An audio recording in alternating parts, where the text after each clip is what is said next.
Ici Bondy, ici Bondy. Ici Bondy, ici Bondy. B. B. C. BBC. Bondy. Bondy. Bondy. Blog. Café. Bondy Blog Café. Gabriel garde l'anonyme. Ici Bondy. Ici Bondy. Bondy Blog Café.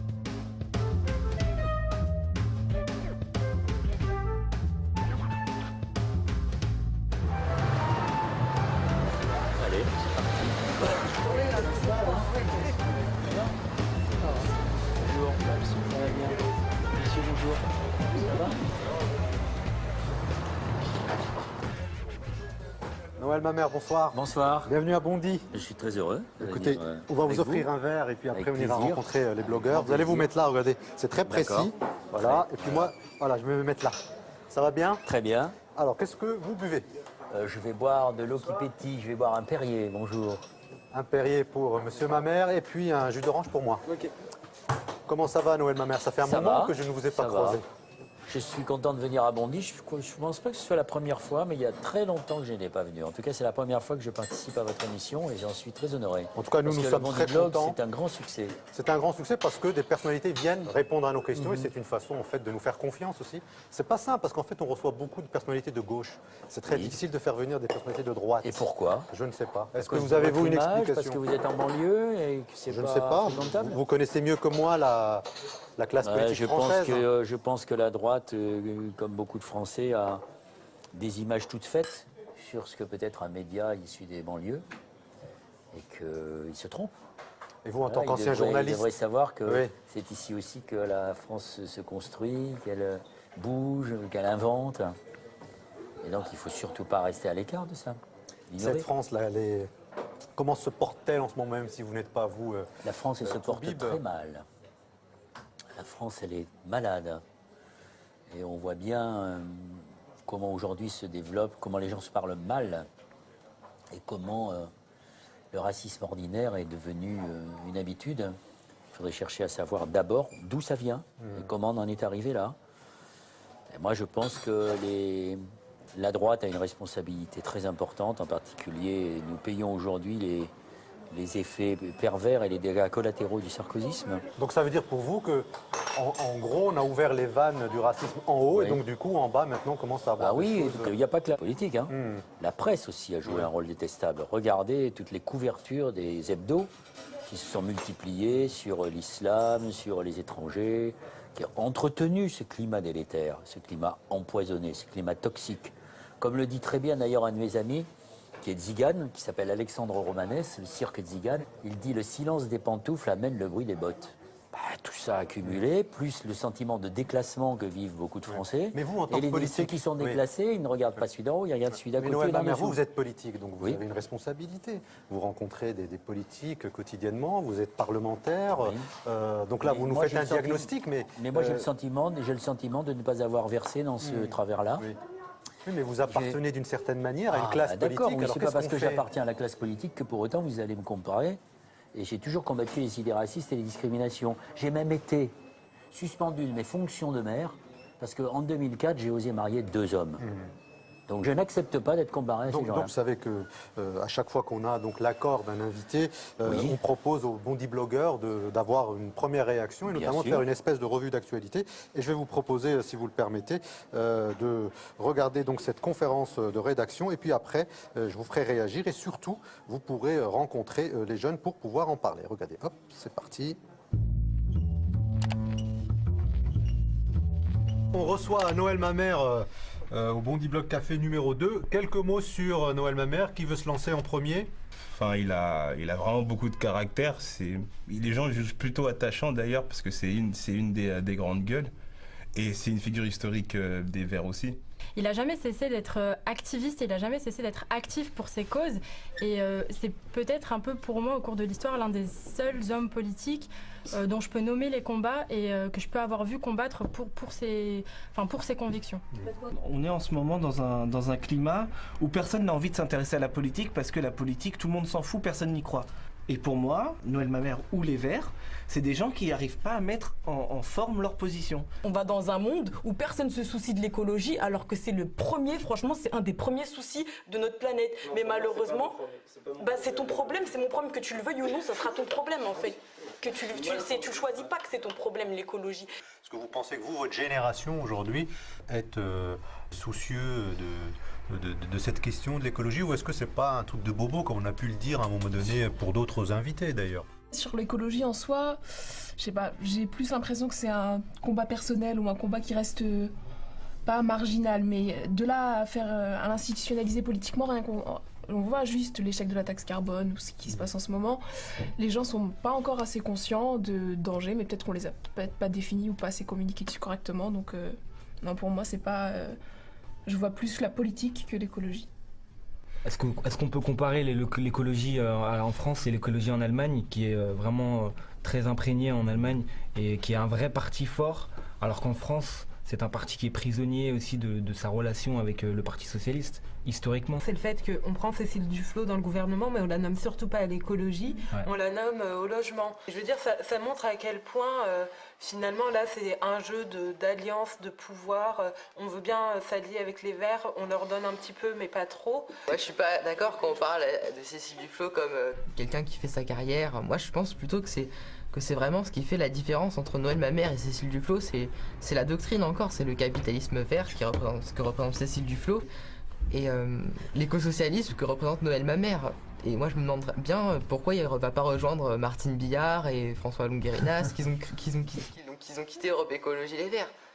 On peut mener une politique de l'emploi, une politique de l'écologie, et il faut faire les deux en même temps, parce que sinon, à force de hiérarchiser, on ne fera plus rien. Et c'est un vrai problème dans les mentalités des citoyens, je pense.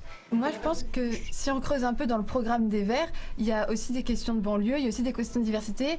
Comme on l'a dit tout à l'heure, Noël Mamère, c'était le premier à célébrer un mariage gay, ça n'a rien à voir avec les OGM ou quoi que ce soit, mais je pense que dans leur programme, il y a énormément de choses à trouver, et quand on creuse, il y a énormément de choses très intéressantes et très nouvelles aussi.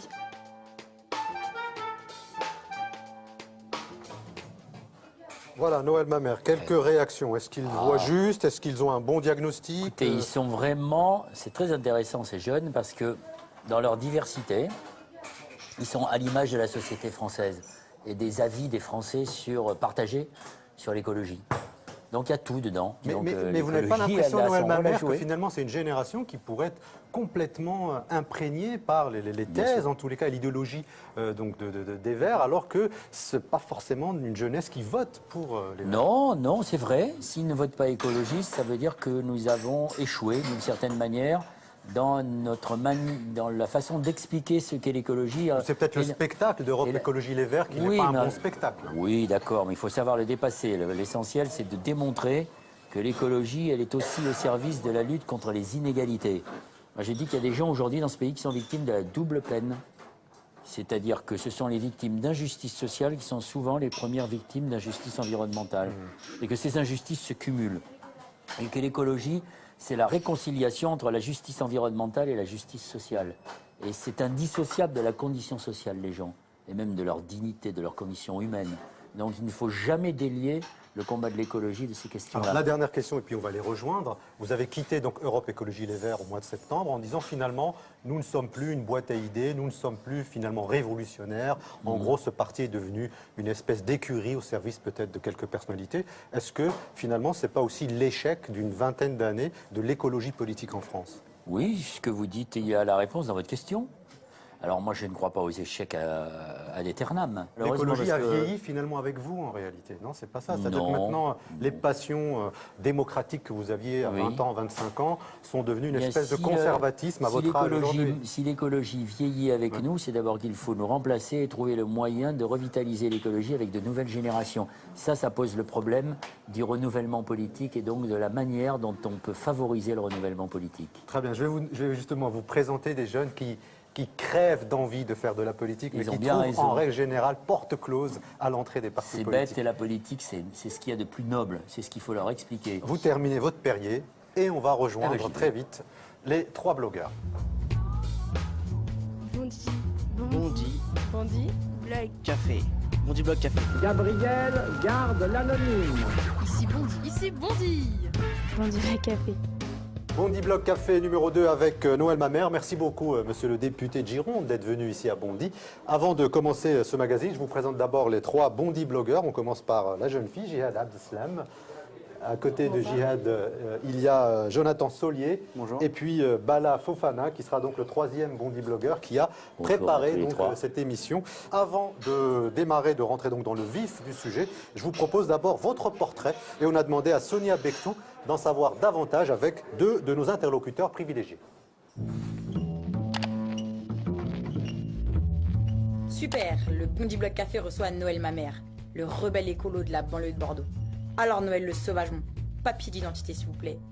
Il y a 2 Noël Mamère, 2 vies d'ailleurs, qui ont parfois un peu de mal à coexister. D'abord le Noël Mamère journaliste, présentateur de talent. Et puis il y a l'homme politique, lui aussi, qui a beaucoup de talent, notamment médiatique, qui a eu un parcours un peu sinueux, hein, puisqu'il a été proche des socialistes, et puis ensuite il a été divers gauche, il a été écologiste indépendant, centriste avec Brice Lalonde, et puis il était dans l'équipe de Bernard Tapie pour les élections européennes, et puis enfin vert, écologiste, et un excellent d'ailleurs candidat à l'élection présidentielle de 2002, puisqu'il a fait le meilleur score qu'ont jamais fait les écologistes, plus de 5% des voix. Il ne correspond pas au code traditionnel de la politique, et d'ailleurs il ne la pratique pas de manière très traditionnelle. Je crois qu'il n'est pas très doué dans les appareils même. Et en même temps, c'est quelqu'un d'extrêmement courageux, quelqu'un qui prend des risques là où souvent les hommes politiques n'en prennent pas beaucoup.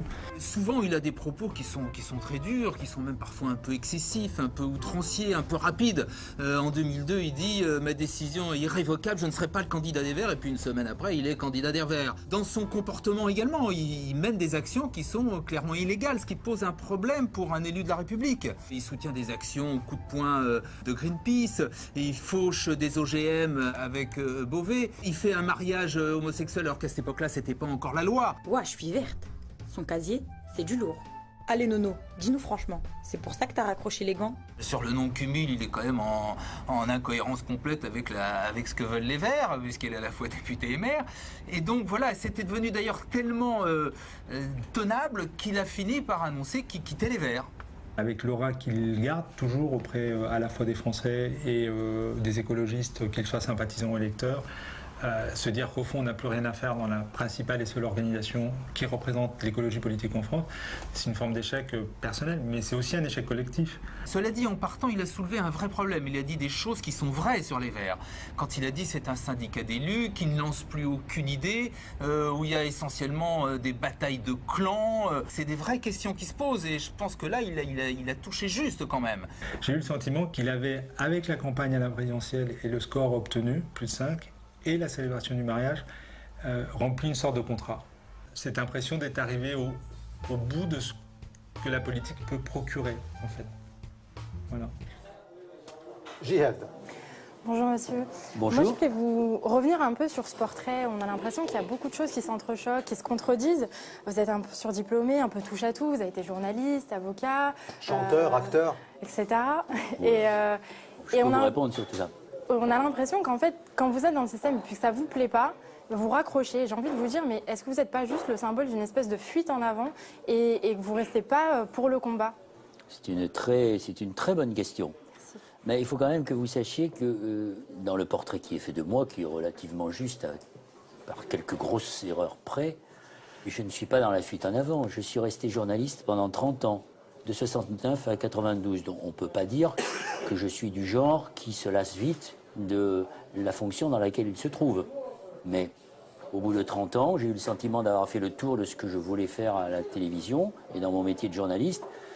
Et j'étais très tenté par le passage du dire au faire, c'est-à-dire de me mettre les mains dans le cambouis en essayant de ne pas me les salir dans l'action politique. Et donc depuis, je n'ai rien fait d'autre que de la politique. J'ai le sentiment que quand on quitte un parti, on doit également quitter les fonctions que ce parti nous a permis d'acquérir. Ou les mandats. Pardon. Oui. Quand on devient député ou maire grâce au vote d'un parti finalement, parce que les gens ne votent pas forcément que pour Noël Mamère, ils votent également pour les Verts. Pourquoi on ne quitte pas le mandat que l'on a obtenu grâce à ce parti? D'abord parce que je n'ai pas été élu maire de Bègle, je n'étais pas vert quand j'ai été élu maire de Bègle la première fois en 1989. Oui, mais vous avez été réélu Non, sous mais j'ai l'étiquette été verte. réélu, non, jamais sous l'étiquette verte. J'ai jamais revendiqué mon étiquette Oui, mais verte c'était pour une être candidat. coalition de gauche, mais Coalition on vous localisait entre socialistes, en tant que société vert civile et écologistes. Mais je vois pas au nom Vous ne de pensez quoi. pas que ça a motivé certaines personnes à voter pour vous quand même? Sans doute, mais pas seulement. Et donc, je ne dois pas mon élection uniquement au parti écologiste. Mais quel symbole vous renvoyez justement à ces personnes qui ont cru en vous, qui ont voté pour vous parce que vous étiez vert, et ils vous voient quitter le navire, comme vous l'avez reproché à Hulot il y a quelques temps? Mais attendez, vous ne pouvez pas demander la même chose à Nicolas Hulot et à moi-même. Nicolas Hulot n'est jamais allé devant les électeurs. Moi, je suis allé devant les électeurs. Je vous cite. Nicolas Hulot parti comme un voleur après sa défaite aux primaires 2012. Oui. Oui, Et mais vous moi, dites, quand j'ai perdu de surcroît, vous estimez qu'il aurait dû rester au sein du parti pour le changer de l'intérieur. Oui, bien sûr. Quand j'ai perdu la primaire ça, face à... ça peut s'appliquer à vous aussi. Mais quand j'ai perdu la primaire face à Alain Lipietz en 2001, dans le cadre de la préparation des élections présidentielles, le soir, j'ai perdu de 49 voix cette primaire. Je ne suis pas parti comme un voleur des Verts, considérant que mon honneur était atteint. J'ai accepté ma défaite. Et c'est ensuite que les amis d'Alain Lipietz, en particulier Dominique Voynet qui le soutenait, ont considéré que les sondages n'étant pas favorables et trop bas, il fallait changer de candidat. Et on est venu me chercher. Quand je parle de fuite, vous voyez, je pense que quand on fait de la politique, il faut savoir perdre. Il faut savoir gagner, bien sûr, mais il faut aussi accepter ses défaites. C'est aussi une leçon d'humilité, la politique. Monsieur Maire, quand je parle de fuite, tout à l'heure, c'était surtout ce symbole. C'est qu'aujourd'hui, on a l'impression que l'engagement politique s'affaisse. Les gens n'ont pas de personnes qui les représentent et qui représentent leur combat. Vous êtes quand même, à l'unanimité, représenté comme une personne vraiment de conviction, une personne vers laquelle on peut se projeter, une personne qui fait ce qu'elle dit.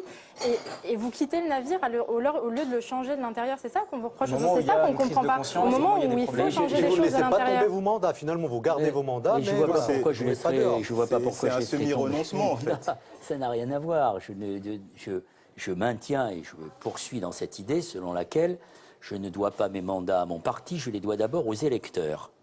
Hein, ça, il me semble que c'est quand même... Et je ne suis pas le député d'Europe Écologie Les Verts, je suis député des Français. Vous faisiez partie du groupe Europe Écologie Les Verts à l'Assemblée. Je suis toujours membre du groupe Écologie.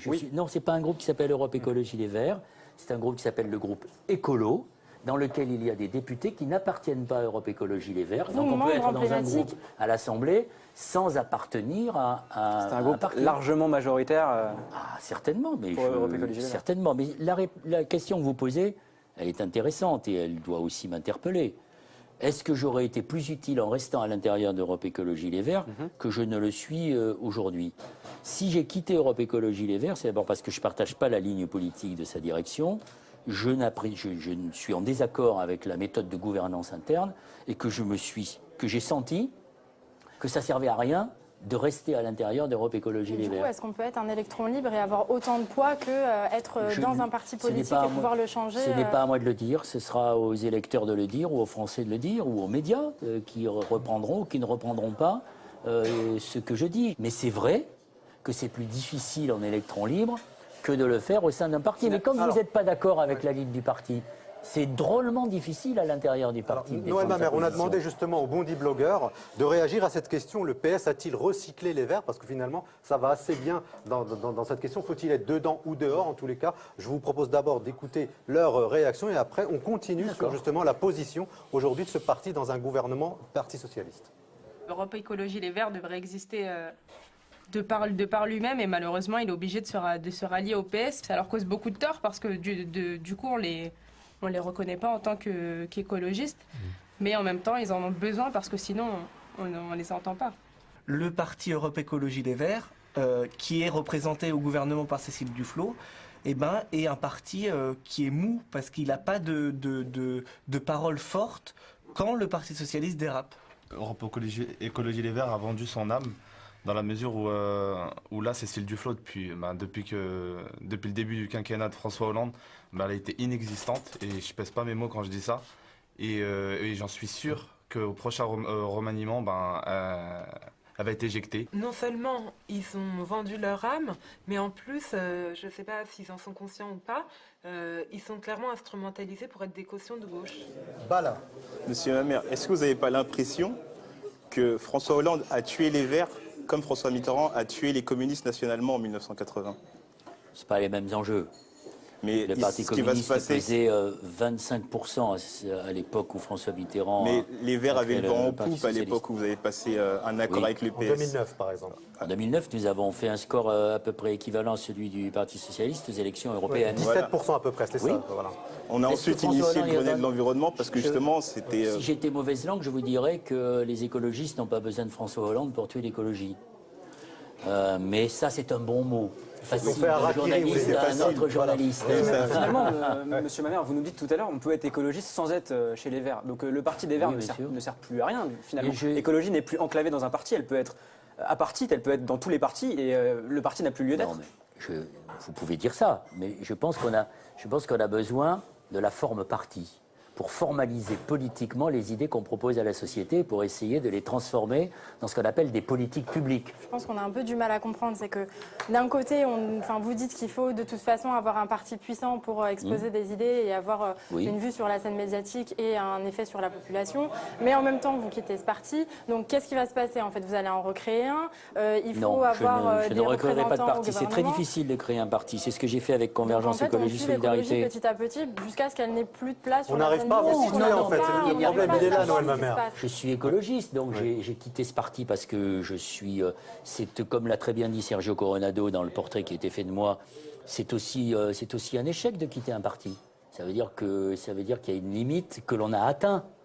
Mais en même temps, la vie ne s'arrête pas après mon départ. On sent qu'au parti, il y a quand même une querelle entre les anciens et les modernes, pour reprendre la littérature. Ou les jeunes et les vieux. Vous voulez dire les jeunes Alors moi, je suis les un jeunes et ancien, les vieux. mais bien sûr, mais c'est pas le problème. Et je vais même vous citer un ancien que vous aimez beaucoup, Saint-Augustin, qui dit « La noblesse en politique, c'est la colère et le courage ». Oui. Vous êtes en colère, vous êtes parti, vous avez perdu le courage, monsieur.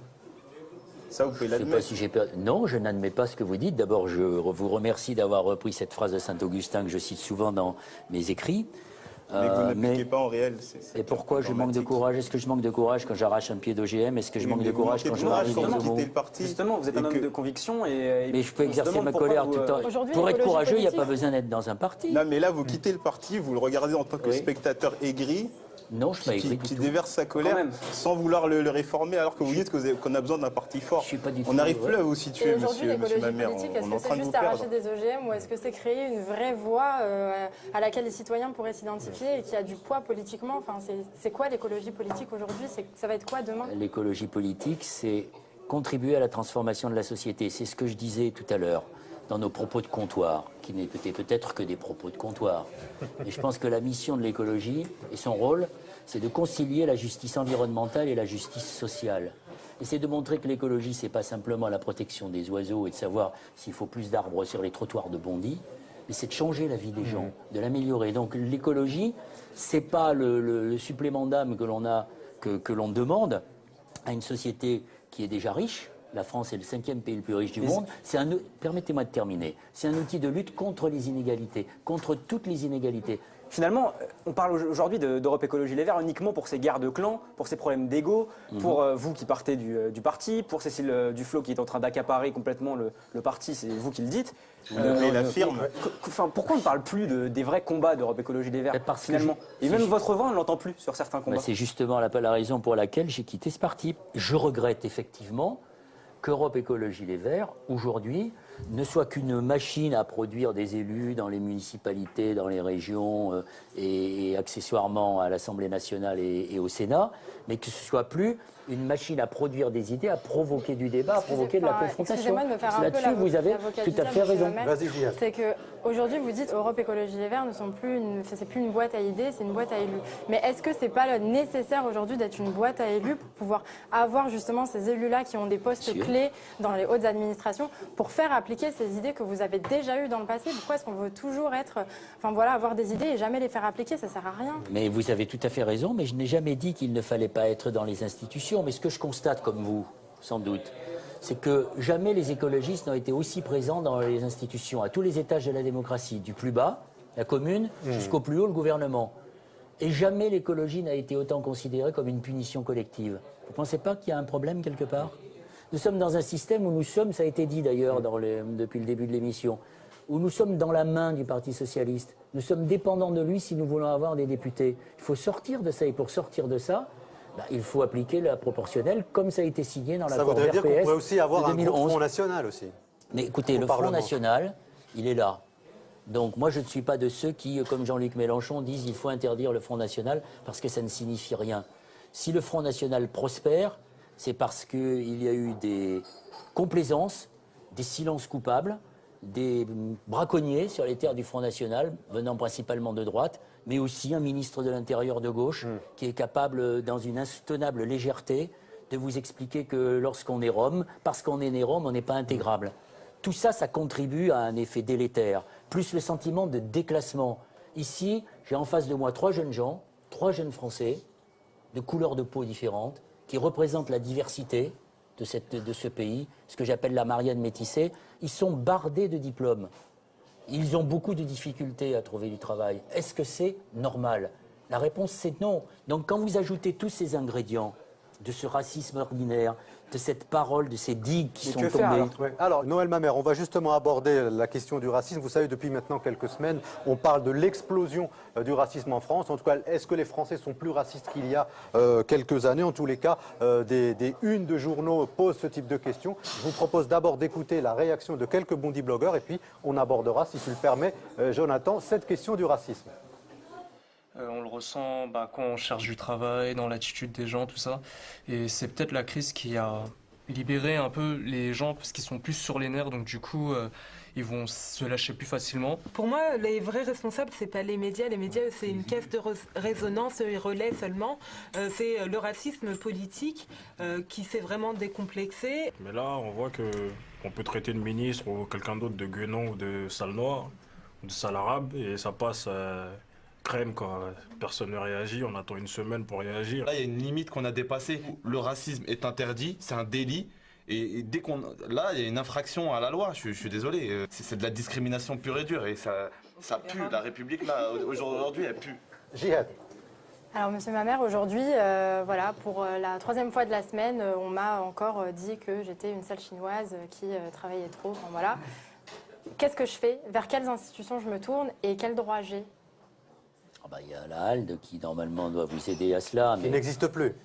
Oui, en fait, qui maintenant s'appelle le médiateur de la République. Oui, non, il n'y a plus de médiateur de la République, il s'appelle le défenseur des droits. Quand on en est à ce niveau-là, où vous me dites qu'est-ce que je dois faire pour me défendre, ça veut dire que la France va mal, puisqu'on vous qualifie pour votre couleur de peau, pour votre apparence, en vous disant chinois, je ne sais pas si vous êtes chinoise et peu m'importe, vous êtes française.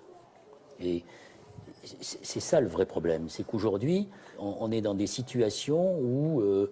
une ministre de la République, garde des Sceaux, est comparée à un animal parce qu'elle est noire.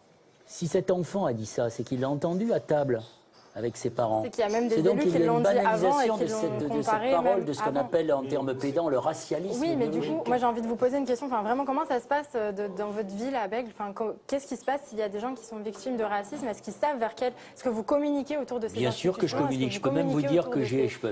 Non, parce que tout le monde condamne le racisme. Le problème, c'est quels sont les leviers au quotidien?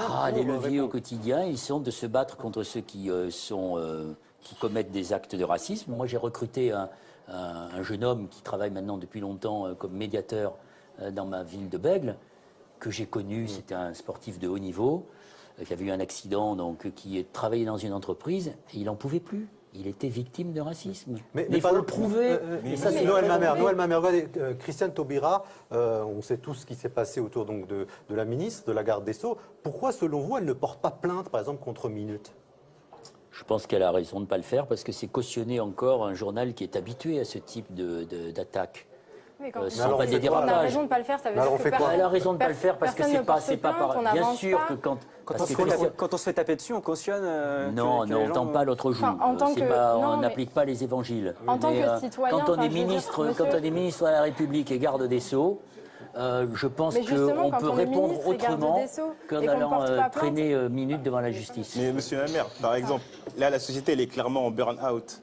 Est-ce qu'il ne faudrait pas qu'au niveau étatique et même de toute la sphère politique, penser à un front républicain qui unit toutes les sensibilités pour justement agir contre le racisme et décomplexer la parole des victimes et pas de ceux qui sont offensifs? C'est une très bonne question. Et la réponse, je pourrais être d'accord avec vous, sauf que je crains fort que le Front républicain n'existe plus.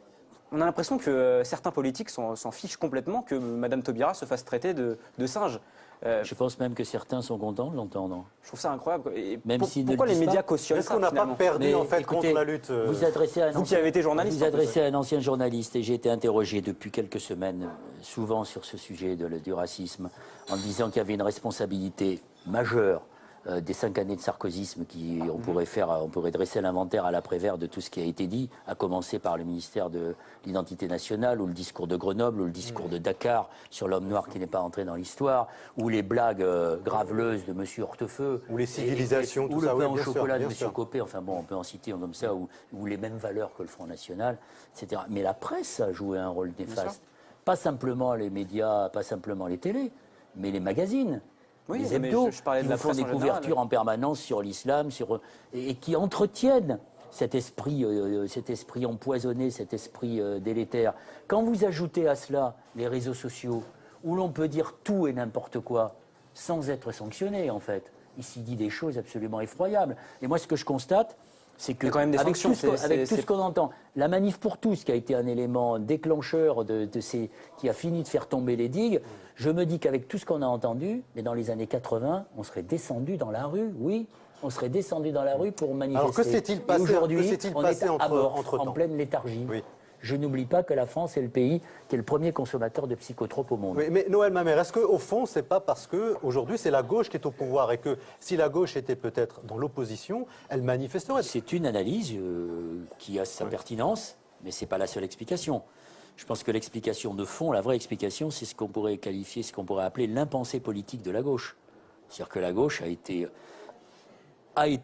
et est aujourd'hui incapable d'une pensée politique cohérente qui dise là où on veut aller, comment on veut y aller, comment on peut résister à tel poison. Et si vous voulez, quand vous avez un ministre de l'Intérieur qui est complice de ce qui a été dit par ceux qui précèdent, et que le président de la République ne le sanctionne pas et ne dit rien, et que la gauche reste dans cette espèce de flou, cette impensée, c'est une conjugaison c'est l'ensemble de... Alors Noël Mamère, je vais aller plus loin. Est-ce que finalement, politiquement, c'est une situation qui va servir le Parti Socialiste en réalité? Politiquement. Pourquoi? Plus il y a de racisme, et plus on va se dire, on a malgré tout une alternative. Est-ce que le Parti Socialiste pourrait être finalement le front républicain à cette situation? Là, vous êtes en train d'évoquer ce dont on a accusé François Mitterrand, qui a provoqué, dit-on, la montée du Front National pour mieux sauver la gauche. Regardez ce qui est en train de se passer à Marseille. À Marseille, on dit que la gauche pourrait l'emporter. Tant mieux si c'est le cas. Mais la gauche ne devra sa victoire qu'à la montée en puissance du Front National. Donc sur quoi on bâtit? Si ce sont des victoires à la Pyrrhus et qui se construisent sur cette prospérité du Front National, moi ça ne m'intéresse pas beaucoup. Mais moi ce qui me désole dans l'analyse que vous faites... S'il te plaît, Jihad, je te donne la parole tout de suite après. Il est dur, hein, comme non, je ne suis pas dur, c'est qu'on m'a dit d'accélérer, donc j'accélère, je suis désolé. Et je vous propose un reportage réalisé par Idir Houssini qui revient justement sur les 30 ans de la marche contre le racisme et pour l'égalité. Je vous propose, regardez. Il y a 30 ans, des milliers de personnes descendaient dans les rues pour mettre fin au racisme qu'ils subissaient au quotidien. Aujourd'hui, qu'est-ce qui a réellement changé en France depuis la marche? Les avis recueillis lors d'une projection débat sur le sujet sont bien tranchés.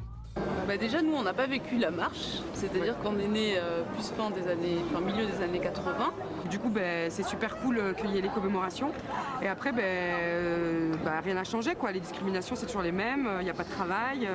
Le racisme, il augmente. Enfin, il n'y a pas d'emploi. Je trouve qu'on est un peu dans la même galère encore, quoi. Normalement, en tant que citoyen français, quand je suis victime d'une discrimination, je devrais avoir droit à aller dans un commissariat et être entendu comme tout citoyen. Ici, voit en mon problème une réelle discrimination et condamne les discriminants. Et aujourd'hui, non, on me renvoie vers où? Une association. Si je suis une fille, on m'envoie vers les putes soumises. Si je suis un garçon, on m'envoie vers la dalle, etc., etc. Depuis la marche des beurs, rien n'a changé. On est toujours dans la même problématique, c'est-à-dire qu'il y a toujours des discriminations, c'est-à-dire qu'on est toujours renvoyé à son origine, c'est-à-dire qu'on est toujours renvoyé à son pays alors qu'on est né en France. Pour les plus jeunes, racisme et inégalité sont toujours d'actualité. Pourtant, les marcheurs n'ont pas usé leur semelle en vain. Dans les années 70, on comptabilise environ une centaine de Maghrébins tués à partir d'un motif raciste. La décennie 80, c'est plus de 150.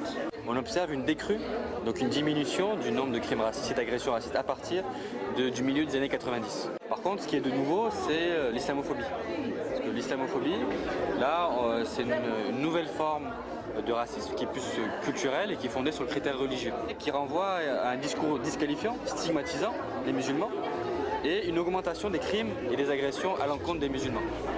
En 30 ans, le racisme aurait changé de visage. En même temps, la diversité s'est invitée dans les cercles du pouvoir. Est-ce un progrès suffisant pour les héritiers de la marche? Je suis pas l'américaine, je suis pas pour les quotas, mais des fois je me dis après tout, pourquoi pas, pour mettre un bon coup de pied dedans. La parité, c'est ce qui a fait avancer. C'est des lois qui ont permis qu'il y ait autant de femmes que d'hommes sur des listes.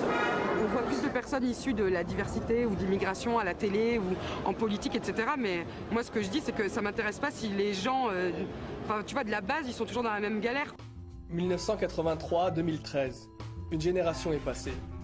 Et les politiques n'ont peut-être toujours pas compris ce que leur ont demandé les marcheurs. C'était la marche de l'égalité des droits. 20 ans plus tard, on nous a fait le ministère de l'égalité des chances. Nous, on ne veut pas de la chance. On n'est pas tous égaux devant la chance. Ce qu'on voudrait, c'est être tous égaux devant les droits. Et ça, c'est différent. Très juste. Voilà, c'était un reportage d'Idir Houssini. Jihad. Oui, moi j'ai envie de vous dire, j'entends des choses un peu folles depuis tout à l'heure, c'est que on théorise un peu le racisme, on en fait un outil politique qui va servir les uns, desservir les autres. Et finalement, c'est quand même une réalité qui pourrit ce pays. Depuis 20 ans, rien n'a changé. Ce que vous décrivez, c'est la réalité d'un pays qui n'a pas été capable d'endiguer ce poison, qui n'a pas été capable de l'éradiquer. Et est-ce que les médias qui ont été un peu un catalyseur de la banalisation du racisme sur la scène publique, est-ce que c'est pas eux maintenant qui doivent être le catalyseur justement de ce combat contre le racisme et pour une inversion de la tendance? C'est l'ensemble de la gauche qui doit être, et de la société civile qui doit être le catalyseur de Non, mais cela. est-ce que vous avez conscience, par exemple, qu'il y a une espèce finalement d'impuissance en réalité face à cette tragédie du racisme? Effectivement, on a le sentiment. C'est pour ça que je parlais d'impensé, mais cet impensé, il conduit à un effet direct qui s'appelle l'impuissance. On a le sentiment, aujourd'hui, que les hommes politiques, que les partis politiques, que le pouvoir, que l'exécutif, ils se trouvent impuissants face à cette montée qui surgit et qui nous déborde. Et on a surtout pas être débordé par ça, surtout l'impression c'est renoncer. Oui, mais Noël Mamère, vous êtes politique, vous pouvez agir politiquement, par exemple, sur Je ne vais pas interdire, sur les médias de service public, par exemple, on peut Je me suis battu quand le président de la République, M. Sarkozy, décidait qu'il devait nommer et révoquer les présidents de l'audiovisuel public. Je me suis battu contre ce projet de loi et contre cette décision. Et aujourd'hui, je fais partie de ceux qui disent à la gauche, pourquoi permettez-vous à des sociétés de bâtiments et de travaux publics d'être propriétaires de télévision? Ça peut amener à des conflits d'intérêts. Est-ce que vous avez vu, par exemple, sur une grande chaîne privée qui appartient à une société de bâtiments et de travaux publics, est-ce que vous avez vu des reportages critiques sur le Maroc, par exemple, là où ils construisent des mosquées et là où ils construisent des routes et des autoroutes? Réponse, non. L'autocensure donc ça a posé un problème. L'autocensure par les empires par les empires économiques qui détiennent toute la presse, on les connaît et pourtant on est obligé de faire avec aujourd'hui parce que ça va pas changer de sitôt. Mais justement, on en revient toujours à la presse et à ce pouvoir-là, ce qu'on appelle le quatrième pouvoir aujourd'hui. Non, c'est pas un quatrième pouvoir, la presse. C'est ce qu'on appelle. C'est censé être un pouvoir d'influence, mais c'est pas un quatrième pouvoir. Enfin, selon moi. Et c'est censé être un contre-pouvoir quand même contre ce qui se passe et pour donner la juste réalité de ce qui se passe. Et aujourd'hui, c'est pas le cas. Mais sauf que la presse, il faut quand même. Mais vous le dites très bien. Donc allez jusqu'au bout. Dites que les principaux titres de la presse écrite aujourd'hui appartiennent aux deux principaux marchands de canons de ce pays, que sont Dassault et Lagardère. C'est loin de nous, M. Mamère, ça. Nous, on est là, on vit pas. Laissons parler Mamère. Et qu'il y a des grandes chaînes privées comme D8 et Canal+, qui appartiennent à la société Bolloré. Vous nous parlez ceux qui s'intéressent à l'Afrique savent quel est le rôle de Bolloré en Afrique. Excusez-moi, mais c'est loin de nous, ça. Enfin, les grands groupes, etc. Sauf que c'est loin de vous, mais ces gens ont des intérêts. Mais est-ce que c'est pas des intérêts, mais nous, on peut les ça, défendre. Finalement, il faudrait qu'il y ait une grande quand vous êtes dans indignation nationale, finalement. Quand vous êtes dans une télé, pas seulement mais bien sûr, mais quand vous êtes dans le Bondi Blog Café, le Bondi Blog, c'est dépendant d'aucun groupe de pression, d'aucun groupe économique. C'est relayé par une chaîne qui est une chaîne de service public, qui est la chaîne parlementaire. Oui. Voilà un espace, et François, voilà un espace qui est intéressant, qui est un espace où vous avez la parole, où vous pouvez dire ce que vous pensez, où vous pouvez interpeller des hommes politiques comme moi, et donner votre avis et votre expérience sur la situation de la société. Noël Mamère, on va aborder une autre question, la problématique médicale ici en Seine-Saint-Denis. On a un certain nombre de chiffres à vous proposer tout à l'heure pour que vous réagissiez dessus. Mais Silveren Ebelebe a fait un reportage justement sur la maternité des Lilas, une maternité qui a fait l'actualité depuis plus de 18 mois maintenant, à qui on a promis tant de choses et qui se retrouve toujours dans la difficulté.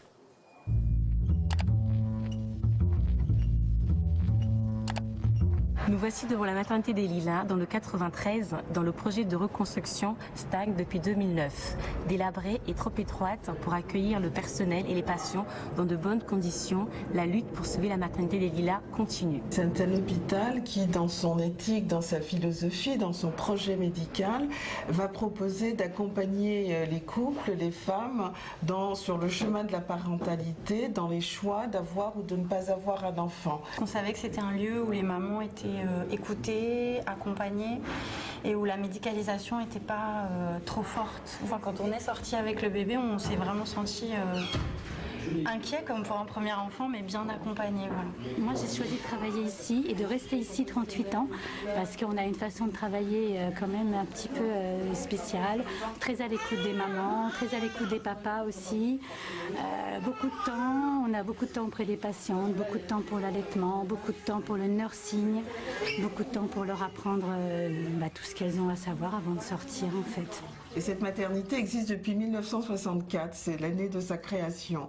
Or, les locaux sont devenus vétustes et nous avons depuis une dizaine d'années cherché à trouver une solution. Nous avons obtenu la validation pour la reconstruction de la maternité des Lilas. Ce projet, qui a été pourtant validé en septembre 2012 par M. Claude Évin, le même M. Claude Évin annule sa décision en juin 2013 par simple courrier pour nous dire que pour des raisons de déficit budgétaire, la reconstruction est arrêtée. Faire disparaître un hôpital de proximité comme la maternité des Lilas pour tout mettre sur un même cyste dans une structure de type 3, ça nous paraît totalement aberrant. La fermeture ici, je ne veux même pas y penser.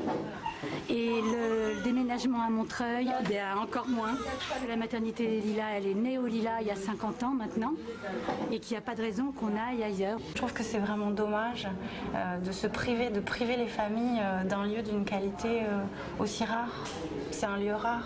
La maternité des Lilas représente quelque chose au plan national quant aux droits des femmes, quant à la liberté de choix, qu'il serait à notre sens, une faute politique grave de mettre en danger. Donc j'ai envie de m'adresser directement à M. François Hollande, président de la République, pour lui dire que nous attendons de lui une réelle volonté politique et un courage politique pour affirmer ses engagements pendant la campagne électorale.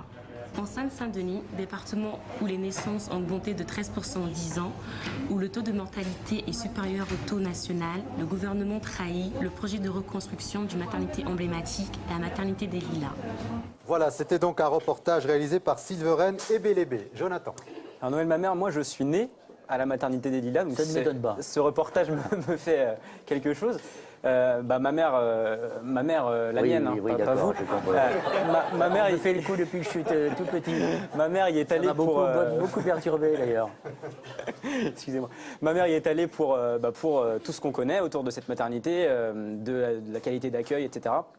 Et je suis très touché, comme beaucoup de personnes, sur ce qu'on entend ces derniers temps, que cette maternité va fermer. Certainement, si ça continue comme ça. Alors moi, j'interpelle Martin Hirsch à travers vous, qui est le nouveau président de PHP. La PHP, oui. Je me demande, est-ce que ce n'est pas le symbole finalement d'une grosse crise du service médical français, qui était autrefois pris comme exemple dans les autres pays? Est-ce qu'on n'est pas là face à un gros problème? Oui, vous savez, le problème de la santé en France, il ne s'applique pas simplement à la maternité des Lilas. Vous avez vu le problème qui se pose avec les urgences.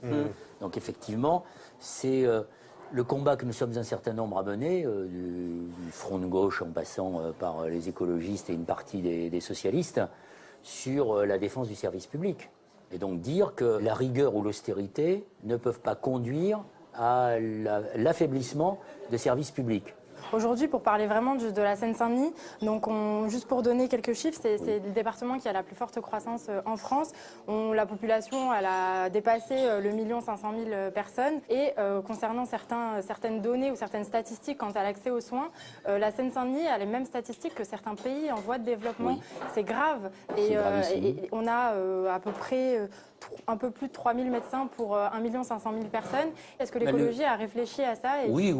Je me souviens même que pendant la campagne des élections présidentielles en 2002, j'ai été allé à l'hôpital Robert Debré, qui est un hôpital de l'Est parisien, dans lequel il y avait des enfants atteints de saturnisme. Donc des enfants, c'est pas une maladie infantile, le saturnisme, c'est une maladie que l'on contracte et qui est un symbole de la pauvreté, que l'on contracte lorsqu'il y a des peintures au plomb ou des tapisseries qui sont encore au plomb. On a des cas de tuberculose dans cette famille. Oui, donc si vous voulez, ce que vous venez de décrire, c'est un marqueur des inégalités en Seine-Saint-Denis. C'est-à-dire la Seine-Saint-Denis, c'est un département en pleine explosion, avec des gens qui s'enrichissent d'un côté, puis de l'autre, un traitement de banlieue, c'est-à-dire un traitement de territoire de la République qu'on a laissé s'enfermer, ou en tout cas qu'on a laissé dépérir. Et la question de la santé est tout à fait liée à ça, mais ça va au-delà de la Seine-Saint-Denis. Il faut quand même savoir que dans notre pays, il y a beaucoup de gens, surtout des personnes âgées qui ont le minimum vieillesse, qui ont beaucoup de difficultés à accéder aux soins, et pas simplement cela, et que chez les étudiants, vous êtes étudiants, il y a à peu près 25% des étudiants qui aujourd'hui n'arrivent pas à se soigner correctement. On refuse de se soigner parce qu'il faut faire un choix d'argent. Absolument. Donc ça, c'est aussi les évolutions qu'il faut stopper, c'est le rôle de la gauche. Ces évolutions vers l'abandon de la couverture du service de santé universelle, si je puis dire, vers pour faire des cadeaux à des grandes sociétés d'assurance privées. Monsieur Mamère, je vais vous parler un peu justement de la Seine-Saint-Denis parce que c'est vraiment une situation critique. Il y a beaucoup de stades qui sont proches vraiment du tiers-monde. Oui. Il y a 28 000 naissances et le taux de mortalité infantile est de 5 pour 1000. C'est le plus énorme en France. C'est effrayant et c'est pas acceptable. Et je veux vous raconter l'histoire d'un homme qui avait un emploi, enfin 2 emplois pour essayer justement de convenir aux besoins de sa famille. Il est mort d'un rhume qu'il a refusé d'aller soigner parce que prendre un congé maladie, peut-être qu'à la fin du mois, ils n'auraient pas eu de quoi manger tellement ils ont la tête sous l'eau. Est-ce que c'est normal, ça, dans un pays de service public en 2013 Vous n'attendez pas que je vous dise que c'est normal.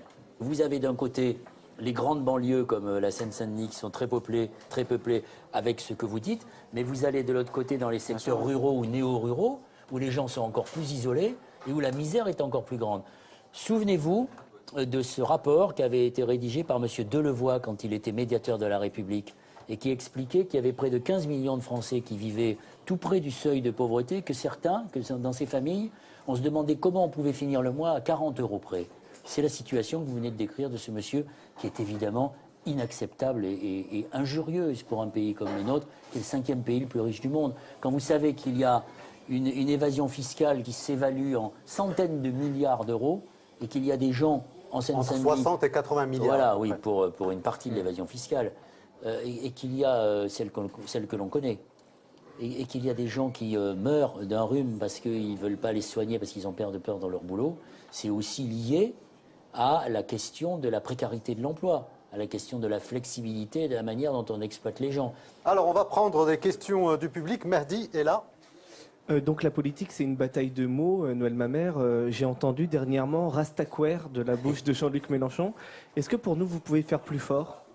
Non, j'ai pas envie parce que j'ai beaucoup de respect pour Jean-Luc, mais je trouve qu'il va trop loin.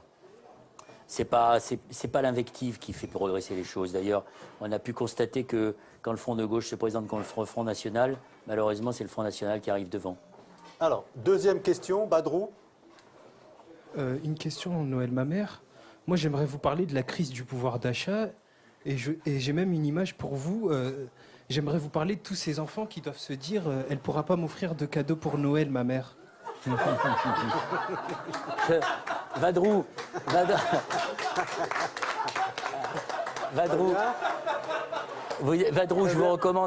je vous recommande vivement de regarder une cassette, sans doute, ou un DVD du groupe qui s'appelait Robin des Bois et qui avait fait tout un sketch sur mon nom. Est-ce que vous avez les boules, Noël, enfin... Alors, troisième question. Bonsoir, monsieur Mamère. Je suis étudiant d'ailleurs de l'IPJ, l'école de journalisme, et j'aurais une question sur l'écologie. Vous disiez que l'écologie n'a jamais été autant vue que comme punitive dans notre société. Mais est-ce que la mise en œuvre d'une écologie politique pour transformer la société ne passe pas forcément par la contrainte? Non, justement. Moi, je me bats contre tous ceux qui, aujourd'hui, prétendraient nous dire que pour réduire l'effet de serre, lutter contre le réchauffement climatique, il faudrait mettre en œuvre des politiques contraignantes. Non, il faut que ce soit compatible avec la démocratie. Donc, il faut que ce soit acceptable par l'ensemble de la société. Donc, c'est peut-être plus long à mettre en œuvre, mais je ne suis pas pour l'écofascisme. Alors, dernière question. Alors, vous avez dit que le scrutin proportionnel qui est en place en Allemagne serait un exemple à suivre en France.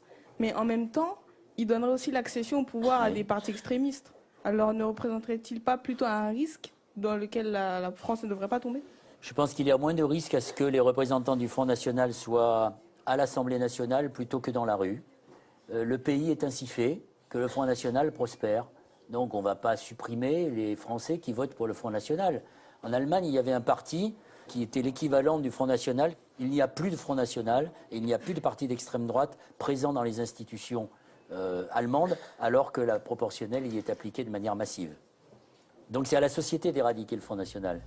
Merci beaucoup à toutes, merci à tous. On va vous donner, Noël Mamère, la petite affiche du Bondi Bloc Café, où vous allez avoir l'honneur de dédicacer un petit mot juste à côté de quelqu'un qui était là il y a un mois, le Premier ministre. Jean-Marc Ayrault, en plus, je suis très honoré. Donc voilà, c'est un gros chèque en fait. Vous allez signer où vous voulez, choisissez l'endroit qui vous... Comme je ne suis plus dans un parti et que je ne suis presque rien, je vais écrire en tout petit sous le Premier ministre. Il faudra absolument lire la dédicace à haute voix. Pendant ce temps, moi je remercie Jonathan Solier, Jihad Abdeslam et Bala Fofana d'avoir préparé cette émission. Bien sûr, je remercie aussi Jamart et Zadig Productions. On a beaucoup parlé d'écologie politique. Vous pouvez retrouver ici un journal qui est fabriqué par le master journalisme de l'université Cergy-Pontoise, dont le sujet a été justement l'écologie politique. Voilà. Alors je vous laisse lire à haute voix. Le commentaire est le suivant. Ça n'a rien d'extravagant, mais ça correspond bien au débat que nous avons eu pendant un petit peu plus d'1 heure. Et ça consiste à dire on ne perd que les combats que l'on ne mène pas. Merci beaucoup Noël Mamère d'avoir répondu à notre invitation. On se retrouve le mois prochain sur France O et LCP. Merci.